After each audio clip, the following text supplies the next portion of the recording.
पन्नगे च सुरेन्द्रे च कौशिके पाद संस्पृशि निर्विशेष मनस्काय श्री वीरस्वामिने नमः। आयारो आगम में कहा गया है, का अरई के आनंदे इत्थम्पि अग्गहे चरे सव्वम हासम परित्यज्य आलीन गुत्तो परिव्यय। आदमी के जीवन में कभी अरति का प्रसंग आ सकता है तो कभी आनंद का निमित्त भी उपस्थित हो सकता है। अरति साधु के जीवन में भी कभी आ सकती है। अरति क्या चीज है? कोई प्रिय व्यक्ति या वस्तु है, उसको आदमी चाहता है और वह मिलती नहीं है, अथवा प्राप्त हो गई है फिर उसका वियोग हो गया है। ऐसी स्थिति में मन में जो एक कष्ट का भाव पैदा होता है, दुख होता है, वह एक अरति नामक भाव माना जा सकता है। इसके विपरीत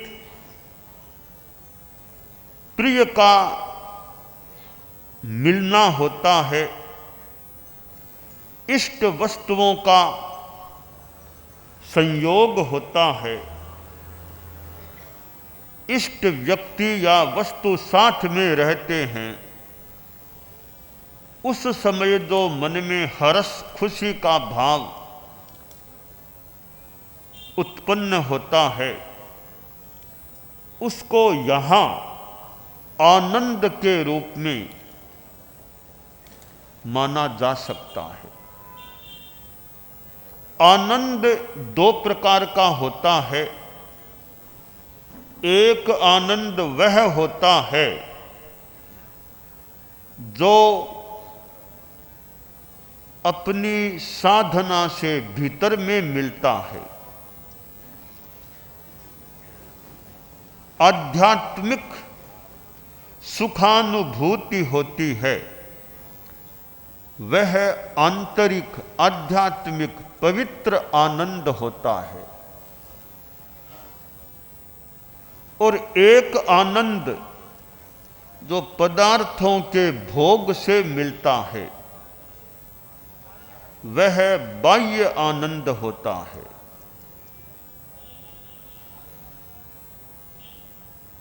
यहाँ आयारों में यह आनंद है, यह बाह्य आनंद है।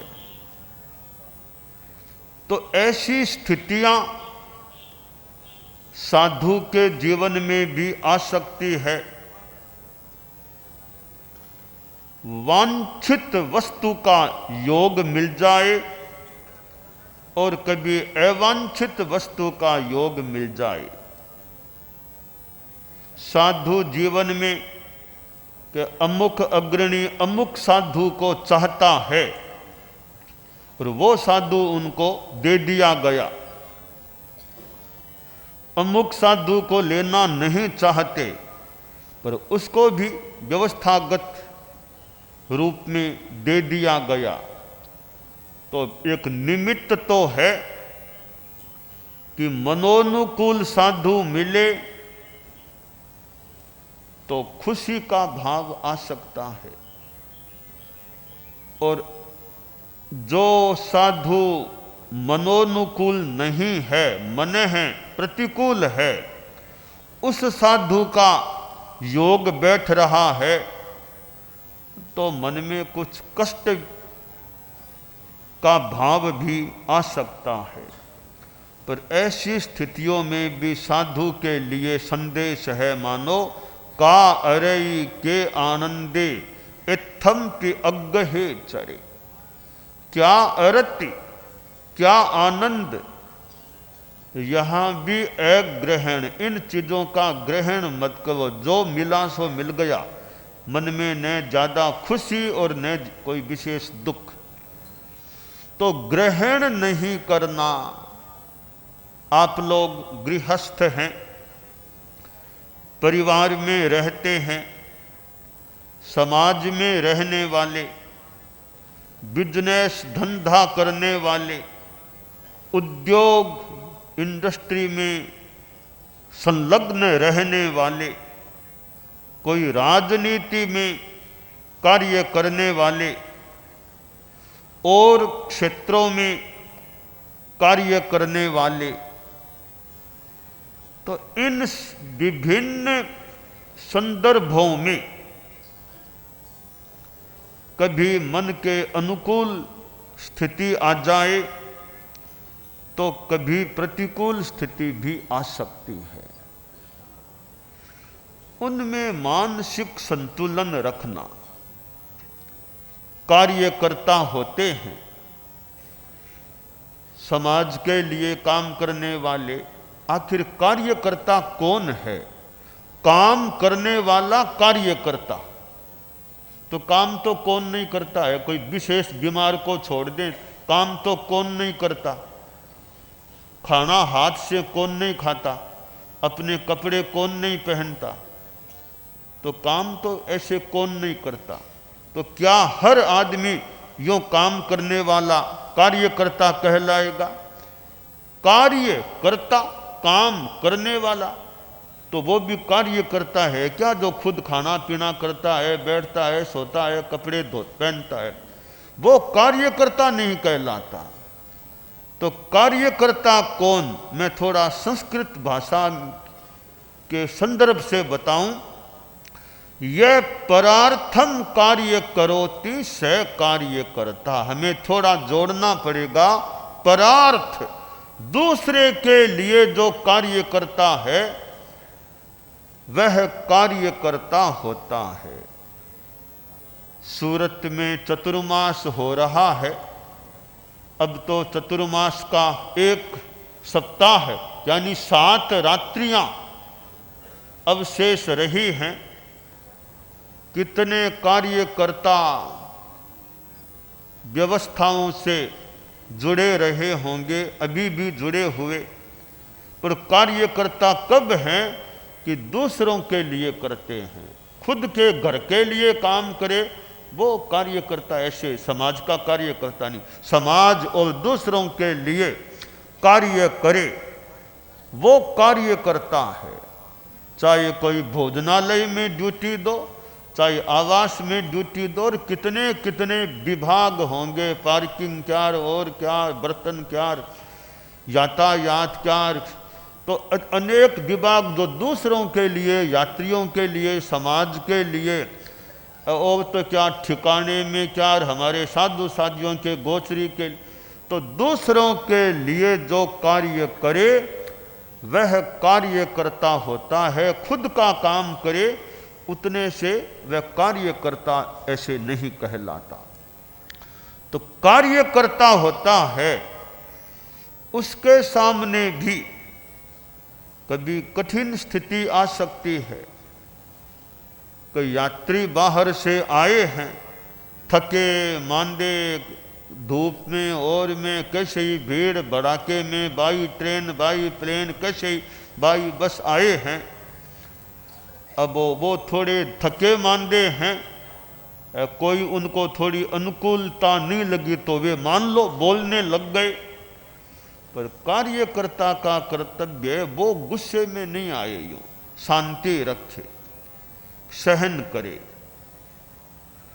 कि ये तो आए हैं हमारे, एक तरह से अतिथि मान लें, तो ये भले थोड़े गर्म हो जाएं, हमें नरम रहना है, गर्म के साथ गर्म नहीं होना है। थोड़े इधर के नरम रहेंगे, वे गर्म भी वापस नरम हो सकते हैं।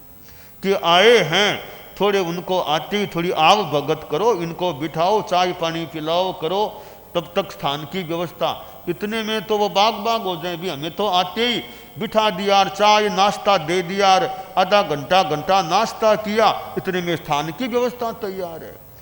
तो वे राजी ठंडे भी के आते ही बोला बाली, आप आए अभी तो विराजो, नाश्ता चाय अगर आपने कह दिया, थोड़ी आव भगत कर दी, इतने में वो तो बड़े बाग बाग, ओहो सूरत का तो क्या कहना, इतनी व्यवस्था बड़ी आपके।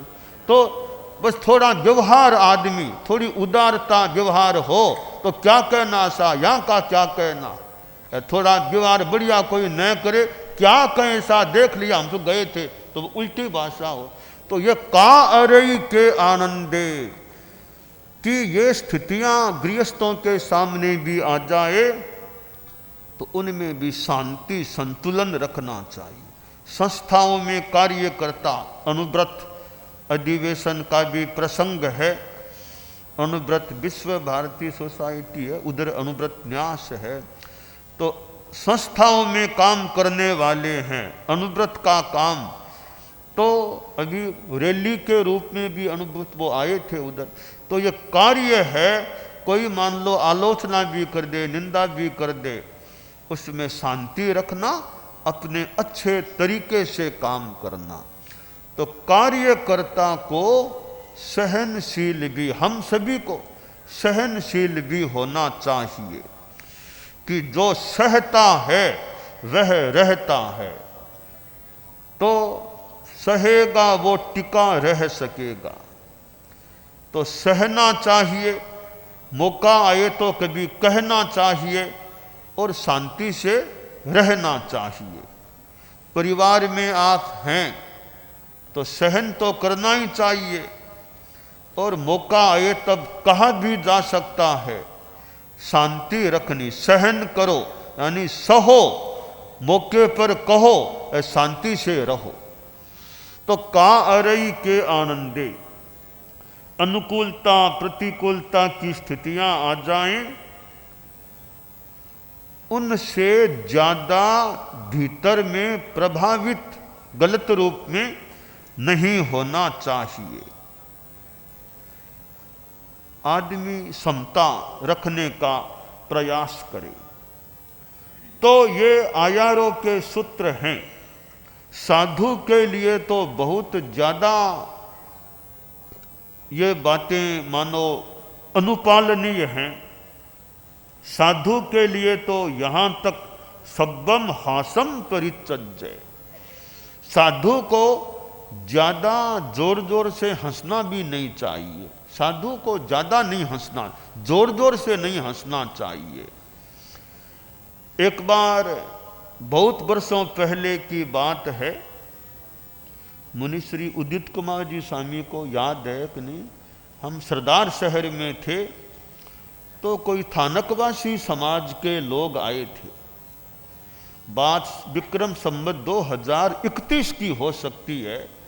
तो मालवा के उधर कोई थानकवासी समाज का कोई लोग आए थे, तो हमारे पास भी आ गए। मुनि श्री सुमेरमल जी स्वामी लाडनू का चतुर्मास सरदार शहर में था।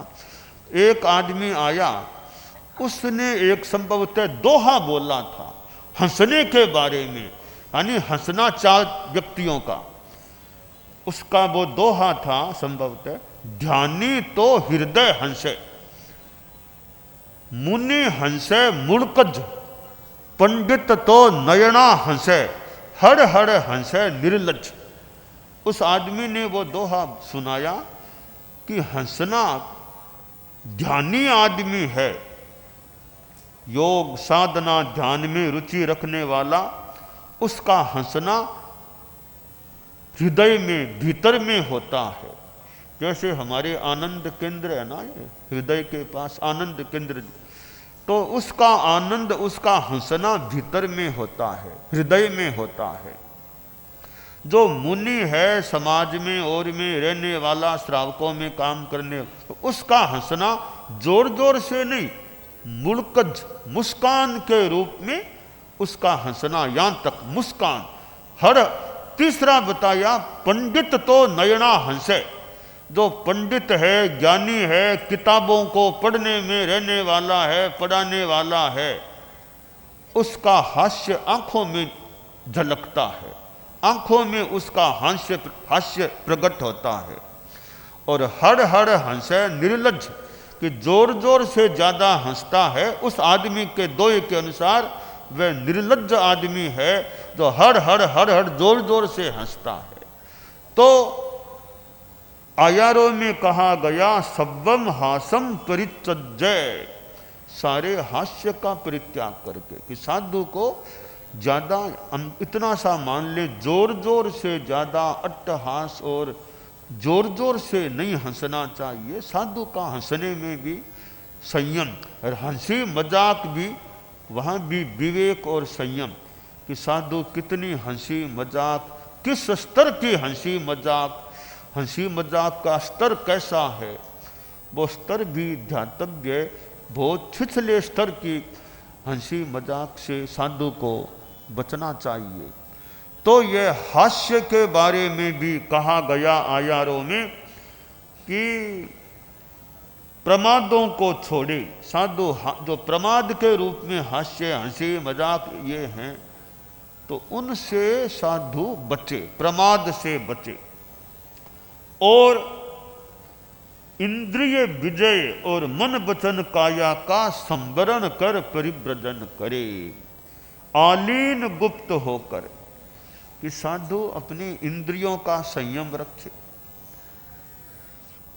और मन वचन काय का भी संयम रखे। यह साधना है, इंद्रियों का संयम, मन का संयम, वाणी का संयम, शरीर का संयम, यह आत्म संयम हो गया, यह आत्मानुशासन हो गया। सघन साधना शिविर के शिविरार्थी हैं, कितना अच्छा एक अवसर। तो ये इंद्रियों का संयम, थोड़ा बड़े हों, इंद्रियों का भी कैसे संयम रहे, मन वचन काय का कैसे संयम रहे, यह साधना सघन साधना है। तो यहाँ सघन साधना है, तो घर जाने के बाद भी थोड़ी असघन साधना तो चले, सघन साधना मान लो ज़्यादा न चले, असघन साधना तो घर जाने के बाद भी चले। वहाँ इतने घंटे साधना में न लगा सकें तो कुछ मिनट तो साधना में लगाने का यथासंभव प्रयास करें।